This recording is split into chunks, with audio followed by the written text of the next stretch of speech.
중앙은행에 대한 신뢰가 점점 없어지고 있는 거 아닌가. 음. 그 중앙은행에 대한 신뢰가 사라지는 만큼을 금의 시가총액이 가져간 게 아닌가라고 생각이 들거든요. 이게 중앙은행에 대한 신뢰라는 얘기는 좀 다른 말로 표현하면은 피아트 머니죠. 그러니까 달러만이 아니고 유로화 만이 아니고 엔화 다 마찬가지로 뭉뚱그려서 쟤네들이 글쎄 이런 생각을 하다 보면 제한되어 있는 재화 금이 낫지 않나? 이런 생각을 할 수 있다라는 거예요. 그 차이가 그걸 만들었다고 생각하고 저는 개인적으로 올해가 아니더라도 내년이 됐든 언제가 됐든 중앙은행에 대한 신뢰는 조금씩 더 깨질 것 같아요. 아까 제가 2% 말씀드렸잖아요. 2% 하지 말고 3%로 하자. 엄청 깨질 거예요. 믿을 수가 있나요, 이거를? 그렇게 될 거라서 저는 금에 대한 관심을 반드시 가져야 된다라고 생각을 합니다. 그런데 금 얘기를 하신 분이 또 있는데 제가 크레딧 스위스의 졸탄이라는 사람이 있어요. 네. 그러니까 혹시 들어보셨나요? 그 인용 좀 많이 지난번에 오셔서도 한번 졸탄 그쵸, 인용하셨던 것 같아요. 저 그분이 이제 워낙 월가에서도 되게 유명하시고 근데 이분이 보고서를 쓰면 저는 한 6페이지 정도 되는데 그림이 하나도 없어요. 그냥 글로만 써 있어요. 그리고 저도 얼마 전에 알았는데 이분이 애널리스트도 아니더라고요. 그래서 크레딧 스위스 홈페이지 들어가 보면 보고서도 다운받아서 보실 수가 있어요. 모두가. 근데 이분 참 여러 가지 재밌는 말씀 많이 하셨는데 금과 관련된 얘기할 때 이런 얘기를 하시더라고요. 러시아가 지금 궁지에 몰렸잖아요. 천연가스로 유럽을 공격하려고 그랬는데 하필 또 날씨가 따뜻하잖아요. 그래서 뭐 실패했다 이런 얘기 나오고 러시아가 궁지에 몰릴수록 할 수 있는 일은 뭘까? 근데 서방 국가들 그러니까 이제 유럽과 미국을 진짜 머리를 세게 때릴 수 있는 게 있는데 그게 뭘까? 그러면서 좀 너무 황당한 얘기긴 한데 러시아에 있는 원유를 사갈 때 금으로 사가라 니네. 금내나 바꾸는군요. 라는 거예요. 근데 그러면 무슨 문제가 생기냐면 사실 금 전체 세상 그러니까 ETF도 그렇고 전체 금과 관련된 그 파생 상품들도 그렇고요. 금이 있다고 생각하고 거래를 하고 있는 거거든요. 근데 이제 러시아나 중국이나 이런 데서 계속 금을 가져가 버리면 야 이게 큰일 날 수 있다. 그러니까 물론 그런 일이 있진 않겠죠. 근데 그런 상상을 할 수 있다는 얘기예요. 그렇죠. 그러니까 우리가 중요한 거는 그런 상상을 할 수도 있다라는 상황 자체가 금 가격에는 도움이 될 수 있다라는 생각을 하셔야 된다는 거예요. 그러니까 저는 그 말을 듣고 참 굉장히 좀 인상적이긴 했는데요. 얼마 전에 중국에서 사우디에 가가지고 시진핑이 빈살만 만나가지고 야 니네 우리가 기름 엄청 많이 사줄게. 그냥 기름만 사주는 정도가 아니고 니네가 바다에다가 구멍을 뚫어서 기름 판다 그러면 내가 돈 줄 거고 만약에 그걸로 정제 시설을 만든다 그러면 또 돈 줄 거고 화학 다 아무튼 투자 엄청 해줄게 위안화로. 그 대신에 위안화로 가져가 위안화로 그런 얘기를 했었거든요.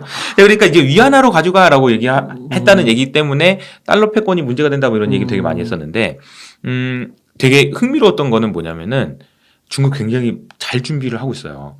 그러니까 위안화로 주기 위해서 필요한 거는 파이프라인이 있어야 될 거 아닙니까? 위안화를 뭐 종이로 줄 수는 없잖아요.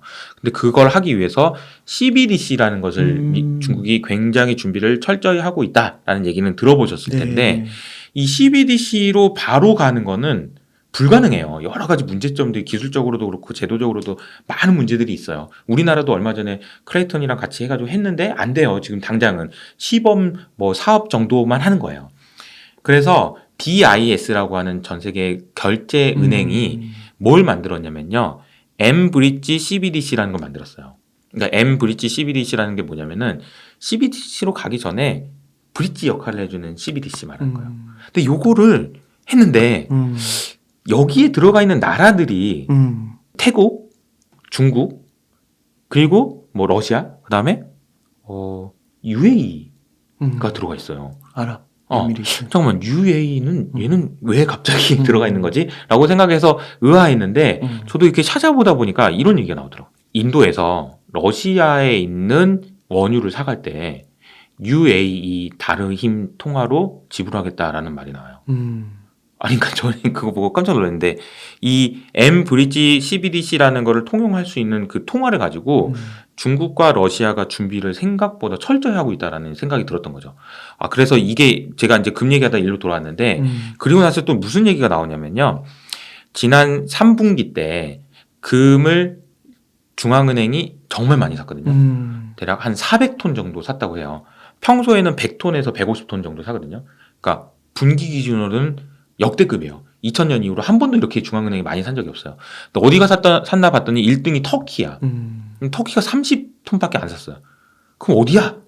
뭐 신고 안 한 데가 어디 있나? 그럼 신고 안 한 데 중에 이렇게 보니까 러시아랑 중국인 거예요. 러시아랑 중국의 중앙은행이 이미 금을 많이 사고 있어요. 그래서 지금 보면은 커머더티를 이용한 그리고 CBDC를 이용한 이런 그 달러에 대한 도전 이런 것들이 생각보다 우리가 그냥 막연하게 알고 있던 것보다는 체계적으로 진행되고 있고 이런 이야기들이 나오고 올해 내내 막 뭐야 이거 이런 얘기가 나올수록 사람들이 찾을 수 있는 자산이 뭘까 생각을 해보면 금이 아닐까? 이런 생각을 저는 하는 거죠. 그래서 금이 막 아까 제가 말씀드린 대로 금을 가지고 있는데도 현금 흐름이 없기 때문에 워렌 버핏도 투자 안 하고 뭐 금리가 올라가면 얘는 빠지는 그런 자산이긴 한데 올해 다들 아시는 것처럼 금리는 조금 낮아질 것 같고 그리고 인플레이션도 어쨌든 낮아지는 건 낮아지는 거니까 그렇다고 보면은 금도 하나의 좋은 투자처로 생각해 보실 수 있지 않을까라는 생각이 듭니다. 그 달러에 대한 신뢰가 떨어지는 이유가 그러니까 그런 원유를 살 때 달러로 결제를 하면은 그 미국은 사실 그 달러를 그냥 언제든지 찍어가지고 그냥 사면 되는 거잖아요. 근데 원유는 이제 상품으로서 파는 거고, 그러니까 거기에서의 이제 괴리에 있어서 그 국가들이 다른 국가들이 불만을 좀 느껴가지고 그걸 달러로 이제 못 믿겠다. 너네 막 찍어내고 그럼 그냥 너네 사기만 하는 거고 종이값만 내면은 다 가져갈 수 있는 건데 전 세계에 밀고 그런 거에서 이제 비롯되는 거라고도 볼 수 있는 건가요? 네, 그 제가 작년에 사실은 이제 크립토 그러니까 이제 코인 관련해서도 굉장히 관심도 많았고 공부도 많이 하다 보니까 그 내용도 사실 책에서 많이 다뤘는데 FTX 문제부터 시작해서 루나 테라 이런 게 전부 다 보면 어떻게 보면 자체 코인 때문에 생기는 문제였잖아요. 자체적으로 코인을 발행해가지고 이호석이가 HS 코인 써놓고 그냥 돈 받아가면은 그게 뭐냐 뭐 이런 얘기였던 거예요. 뭐 이호석 코인이 아니고 뭐 그게 FTX의 FTT가 될 수도 있었던 거고 루나 테라가 될 수도 있었던 거죠. 결국 모든 것의 문제는 자체 코인을 발행해놓고 그 자체 코인을 제대로 컨트롤하지 못했던 것의 문제라고 생각할 수 있거든요. 잠깐 질문을 달러 주셨는데 왜 제가 이 얘기를 하냐? 달러도 미국의 자체 코인이에요. 그렇지, 그렇지. 네. 거기는 근데 달러가 자체 코인을 발행하고 그 코인을 정말로 잘 관리를 하고 유지를 시켰기 때문에 지금도 여전히 달러가 신뢰가 있는 거예요. 네. 뭐 때문에 그러냐? 인플레이션을 잘 잡았기 때문인 거죠. 생각해 볼까요? 만약에 이 인플레이션과 코인을 생각을 해보면 코인의 가치, 달러의 가치를 안정적으로 유지시키는 것이 그 달러의 신뢰를 유지하는 데 제일 중요해요. 근데 그 안정적으로 유지시키기 위해서는 모든 것의 가격은 수요와 공급이기 때문에 달러를 쓸 수 있는 사람들을 많이 만들어 놓고 그만큼 계속 공급을 해서 안정적으로 2%의 수준의 인플레이션을 유지시키는 것이 굉장히 중요하다는 거죠. 근데 지금 아까 제가 말씀드렸던 얘기는 뭐죠? 달러를 사용할 수 있는 수요처가 뭐냐라고 생각을 해보면 무역이에요, 무역. 무역. 원유 살 때 달러로 사. 야, 한국의 SOE, SK이노베이션, 니네들 달러로 사. 사우디 갈 때. 원화로서 못 사. 달러로 사.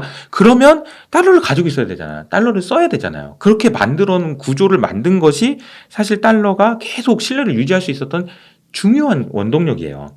그래서 지금 이런 부분들에서 문제가 생기고 있다라는 거고요. 2%도 못 잡고 이제 막 이게 만약 그렇게 된다면은 그렇게 된다면요. 근데 안 될 수도 있으니까 그렇게 된다는 가정하에 그렇다는 얘기고요. 사실 근데 그렇다고 해서 달러의 신뢰가 깨질 거냐? 그렇진 않아요. 왜냐면은 달러의 패권이 유지되기 위해서는 대략 한 8가지 조건이 필요합니다. 아까 말씀드렸던 뭐 수요처가 있어야 되겠죠. 그리고 사람들이 신뢰가 있어야 되겠죠. 단순히 이런 게 아니에요. 그 나라의 국가의 경쟁력이에요. 그냥 그 자체로. 교육부터 시작해서 생산성이나 혁신이나 얼마나 일어나고 사람들이 얼마나 역동적이고 막 등등 여러 가지 플러스 마지막에 군사력까지. 이게 뒤에 딱 받쳐주고 있어야 달러라는 패권 국가라는 패권이 그러니까 달러 패권이라는 것이 유지되지 그냥 뭐 아까 제가 말씀드렸던 뭐 CBDC 조금 한다고 되는 게 아니에요. 그런데 제가 그 얘기를 한 거는 지금까지는 무조건 달러 그리고 지금까지는 무조건 미국이었지만 이것에 대한 그 조금씩 여기서 이렇게 근데 그냥 무시할 정도는 아니라는 걸 얘기를 듣는 거죠. 근데 그 과정이 지금 이제 진행되고 있다. 그래서 그 공백만큼 금이 차지한 거다. 그렇죠. 그렇구나. 근데 그런 의미에서 의미에서 보면 저는 비트코인도 사실 작년에 저는 비트코인이 많이 빠져서 뭐 좀 그렇긴 한데 저는 장기적으로 봤을 때 비트코인도 굉장히 긍정적으로 봐요. 왜냐하면은 비트코인은 디지털 금이라는 내러티브가 맞아요. 네. 나스닥이 아니고. 그러니까 비트코인과 나스닥의 상관관계가 높았던 이유가 뭘까를 생각해 보면 딱 하나예요. 나스닥을 좋아하시는 분들이 비트코인을 좋아했기 때문이에요. 그러니까 그 같이 그 거래를 했던 사람이 이것도 사고 이것도 샀던 이유 때문이지 비트코인이 나스닥이랑 같이 움직일 이유는 저는 하등 이유가 없다고 생각해요.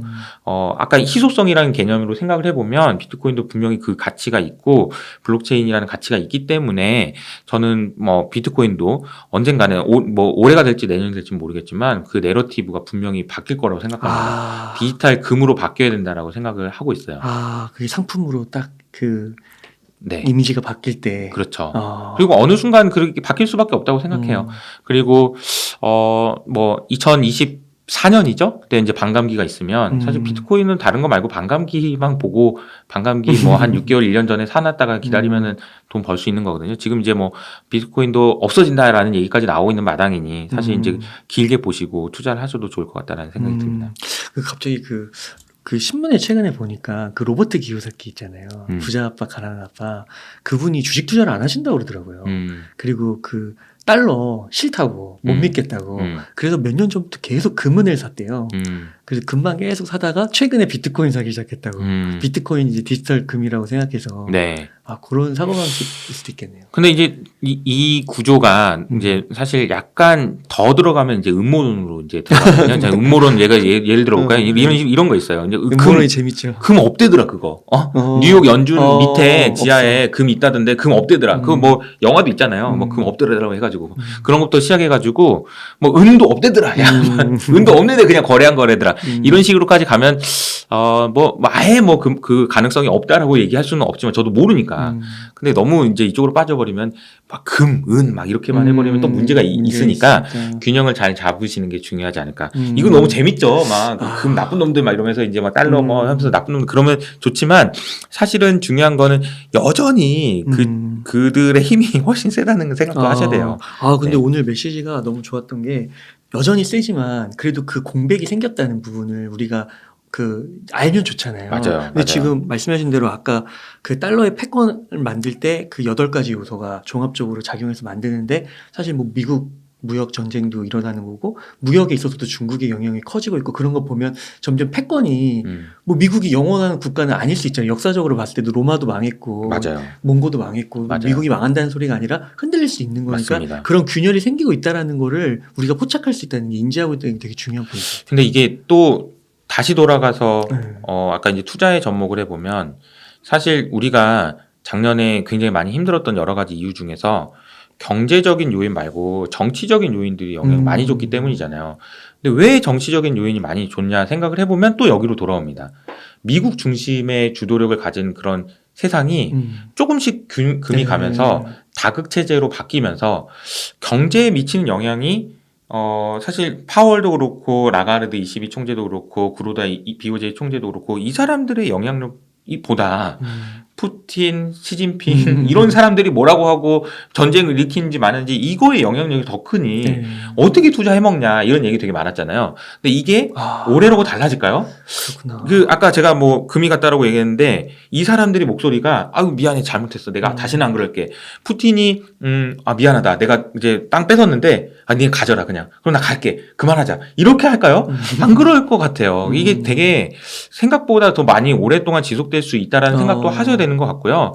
그렇게 되면 문제가 뭐냐면은 불확실성이에요. 불확실성. 그러니까 인플레이션을 잡을 수 있는지 여부도 한편으로는 이게 다른 쪽에서 영향을 줄 수 있는 요인들이 많아서 그렇게 되면은 연준이 할 수 있는 힘도 조금씩 줄어드는 거거든요. 그래서 아까 제가 계속 말씀드렸던 중앙은행에 대한 신뢰 이런 부분들이 다 연결이 돼 있는 겁니다. 중앙은행이 그동안 신뢰를 쌓을 수 있었고 제가 말하면은 무조건 믿을 수 있었고 했던 것이 어떻게 보면은 다극체제가 아니고 미국 중심의 국가였기 때문에 가능했던 거기도 하거든요.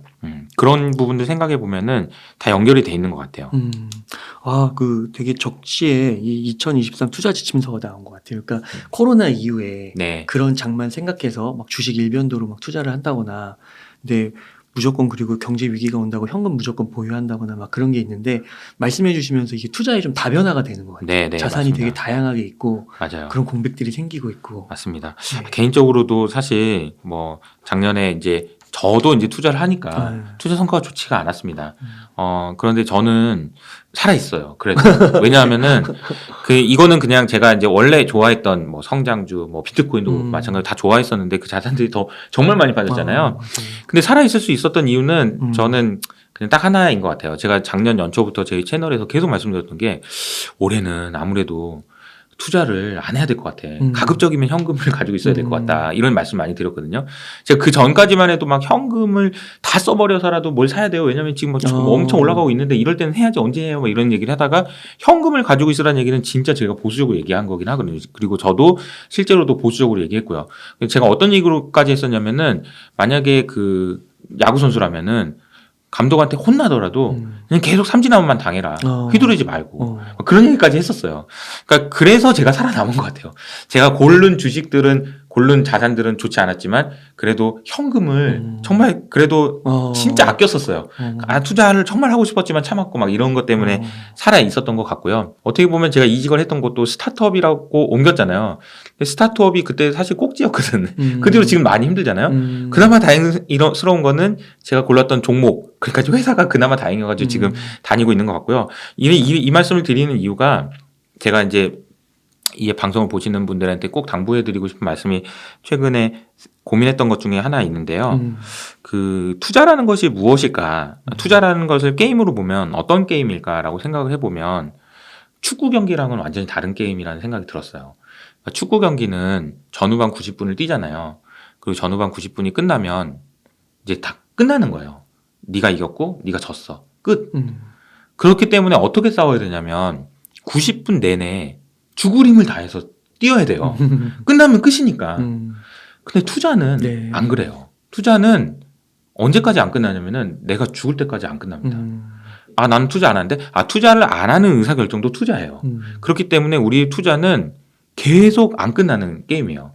그래서 우리는 지지 않아야 되는 것 같아요. 이기려고 하는 게 아니고 지지 않으려고 해야 된다. 지지 않으려고 한다는 게 뭐냐면은 생존한다는 얘기고 살아있는다는 얘기예요. 그러니까 내 자산이 없어지면 안 되고 살아남아서 계속 투자를 해야 된다는 얘기거든요. 근데 그러려면 어떻게 해야 되는지도 저도 고민을 많이 했는데 근데 되게 유연한 마인드를 가지고 계시고 또 겸손하게 계속 배우는 게 되게 중요하지 않을까. 사라지면 안 돼요. 사라지면 안 돼요. 그게 사라지면 안 된다는 생각을 여러분들이 꼭 하셨으면 좋겠습니다. 또 뭐 틀리고 맞고 막 이런 것도 중요하지만 사는 게 중요하거든요. 네, 이기고 지고도 중요하지만 지지 않는 게 중요하고 이런 부분을 꼭 말씀을 드려보고 싶었습니다. 네. 네. 그러면은 2023년도 그 아까 말씀해주신 생존을 하셨다는 이유 중에 하나가 꾸역꾸역 그래도 현금을 보유하셨다는 거잖아요. 네네. 2023년도 어느 정도 현금을 계속 보유해 가는 그런 포지션은 필요할까요? 그럼요. 근데 네. 자, 현금 얘기가 나왔으니까 네. 조금만 더 부연 설명을 드리면 네. 이런 것 같아요. 뱅크 오브 아메리카에서 그 매년 해마다 모든 자산들을 딱 나래비를 세워가지고 얘가 1등, 얘가 와. 2등 이런 식으로 쭉 세워가지고 재밌네요. 2000년부터 쭉 한 표가 있거든요. 근데 이 표 중에서 현금이 몇 등이었는지를 따라가 보면 되게 재밌어요. 네. 현금이 2000년대는 몇 등이었는데 이제 몇 등이었어 이런 거. 작년에는 2등이었습니다. 그러니까 현금이 예금이랑 그쵸. 그렇게 봐야 되는 그러니까 현금이 예금이 미국의 기준으로 예금이라면 현금이 2등이었어요. 와. 1등 원자재. 진짜요? 그리고 나머지는 다 마이너스. 그러니까 뭐 미국 국채도 마이너스였고 다 마이너스였어요. 그러니까 되게 재미있는 현상이었던 거죠. 근데 과거에도 현금이 2등까지 한 적은 없었고 뭐 2등, 3등 한 적은 좀 있었거든요. 그래요? 근데 2등, 3등 할 때 반드시 그 다음에 거의 꼴등, 하위권, 최하위권으로 떨어집니다. 이 얘기가 무슨 얘기인지 감이 오시죠? 네. 현금이 만약에 2등이었다, 그럼 그 다음에는 거의 마이너스일 가능성이 크거든요. 왜냐면 현금의 수익률이 그렇게 높지 않잖아요. 그런데 이렇게 마이너스였다는 얘기는 올해는 현금 말고 다른 자산이 현금을 이길 가능성이 좀 더 높은 것 같다라고 볼 수 있거든요. 네. 그래서 현금을 많이 가지고 있어라 그냥 막연히 그런 게 아니고 저는 오히려 자산 배분을 해라 그냥 차라리 제가 얘기했던 여러 가지 자산들 중에서 이 주식 뭐 이렇게 생각하는 게 아니고 어떤 그 자산 배분의 관점에서 생각을 하는 음. 것이 생존하는데 훨씬 도움이 될 것 같다라는 생각이 들어요. 그래서 금도 조금 넣고 그렇죠. 또 여유가 좀 있으시고 채권도 좀 하고 공부도 돼 있으면 비트코인도 좀 주식도 넣고. 좀 하고 비트코인도 좀 하고 음. 뭐 더 공부를 열심히 해서 진짜 내가 이 주식은 잘 알 수 있어라고 네. 하면 개별 주식도 하셔도 되는 하시고. 거고요. 네, 그렇습니다. 네. 오늘 너무 이렇게 생각을 정말 완전 다른 각도에서요. 다른 시선으로 할 수 있었던 게 너무 좋았던 것 같습니다. 네네. 되게 이렇게 항상 이렇게 보고서를 이렇게 보시나 봐요. 논문 같은 것도 보시고요. 네, 열심히 아까 저도 음. 그 어떻게 보면은 경제 유튜버의 세상에서 되게 이게 차별화돼 있으신 것 같아요. 그런가요? 네. 이거는 저도 이것도 게임이라고 생각하거든요. 네. 그러니까 유튜버들끼리의 그 경쟁이기도 하고 그 게임인데 이 게임은 끝나지 않는 게임이라고 생각해요. 누군가 새로 들어오고 네. 나갈 뿐이지 누가 이기고 지고는 없다고 생각해요. 그래서 음. 저도 꾸준히 계속 해야 된다고 생각을 하는데 꾸준히 성장하기 위해서 제일 필요한 거는 제가 공부하는 것밖에 없지 않을까 싶어가지고 저도 공부를 이래저래 많이 하고 있습니다. 그러니까 보통은 이제 이 새해 이렇게 보면 뭐 반도체다, 2차 전지다, 플랫폼이다 그 안에서 뭐가 더 잘 나갈까 이런 거 고민하는데 뭔가 이거를 넘어서 메타인지처럼 네. 이게 위에서 딱 내려다보면서 또 다른 이런 자산들도 보고 이렇게 좀 큰 시야를 네네. 가질 수 있었던 게 아닌가. 네네. 그러니까 그렇습니다. 또 이 하나하나 또 주식이 또 좀 달라 보이는 느낌도 좀 들고요. 네. 그렇게 들어주셨다니 감사합니다. 네. 네. 그러면 끝으로 네. 시청자님들께 하고 싶으신 말씀이나 강조하고 싶으신 말씀 좀 부탁드리겠습니다. 네. 사실 제가 뭐 PDF 책을 낸 이유도 결국은 유튜브에서 듣는 얘기, 책에 쓰여져 있는 얘기가 중요한 게 아니고 그것을 내 걸로 만드는지가 되게 중요한 것 같거든요. 제가 그 책을 통해서 영상 설명을 따로 이렇게 일일이 그 책에 있는 밑줄을 그어가면서 영상을 만들었거든요. 그렇게 한 이유도 결국은 도움이 되려면은 내게 돼야 되는데 내게 되기 위해서는 스스로 공부를 하시는 게 되게 중요할 것 같아요. 올 한 해는 어느 때보다도 공부가 필요한 때인 것 같고요. 꼭 살아남으셔가지고 그 투자의 세계에서 퇴장하지 마시고 생존 투자하셨으면 좋겠습니다. 네. 이렇게 해서 2023 투자 지침서의 저자이시자 유튜브 채널 이호석 아카데미의 이호석 이사님을 모시고 이야기를 나눠봤습니다. 긴 시간 동안 유익한 인사이트 많이 나눠주셔서 감사의 말씀드립니다. 오늘 고생 많으셨습니다. 네, 감사합니다.